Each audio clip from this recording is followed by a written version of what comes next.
Hello YouTube, this is Darkon633 and today I'm bringing a review of the LEGO Bionicle 2015 Skull Warrior.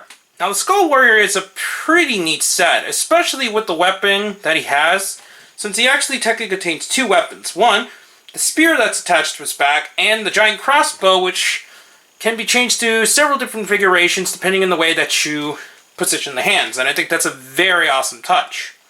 He also comes with a corrupted version of Kopaka's mask, which looks pretty cool. I still like the idea with the whole golden mask, but then it turns into a clear, corrupted color, and I think that's a very interesting paint scheme that they gave the masks. Before we go on to the figure, we'll now be going on to the box as usual. He is, once again, in the $15 price point, and he has 102 pieces. Now, while Skull Slicer only had 71 pieces, it's definitely a lot less pieces than this set has. He actually had more of an actual design in terms of the way that the pieces were built that made him still worth the price. As for Skull Warrior, obviously he has a lot more parts. He's a lot more generic compared to the Skull Slicer, but he still has a lot of cool little gimmicks here and there to make him pretty awesome. On the back it usually shows the comic as usual. And then the same figuration that was on the Skull Slicer box. And that's pretty much it.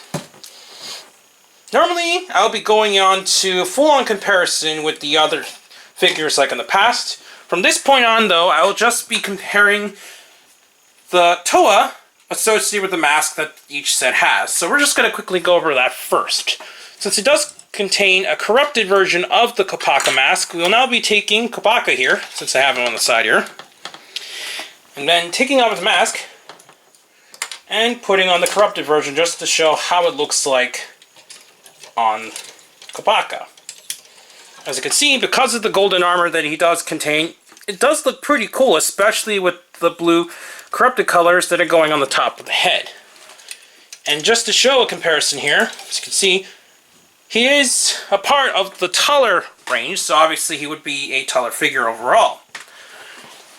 Now we're going to take him off to the side and look at the Skull Warrior up close. Now the Skull Warrior has this very awesome kind of chest design with the whole chains and different types of patterns all throughout the head there. His head is very nice, even though it is a bit generic. I still think it looks really nice, especially with the red glowing effect that goes through when you put on a light. His crossbow is also really awesome, and it is a stud shooter design, so when you turn it, it will shoot the studs, but I won't be doing it on camera because those parts will be easily lost. He does have really nice clear parts throughout the body. It's got a very nice design where the leg is technically built opposite to make it look like, I guess, some kind of skeleton warrior with some of the regular living parts meshed with skeleton parts. So that's pretty awesome in the way that it's designed, and I think he looks really awesome overall. Articulation-wise, because of the crossbow, it does get stuck in some positions, but it does have full ball joints in the shoulders and the arms, and the hand as well. So that's where the cool gimmick with the crossbow does come into play, because when you turn the arm in a certain position, as you can see, the crossbow will also move its position slightly as well to make it look like he's now facing this way instead of sideways. So as you can see, it's got a very nice design in the way that they attach him, and I think that's a very cool design. His legs do have full ball joints on both sides, and it does get hindered slightly due to the leg armor, as you can see here.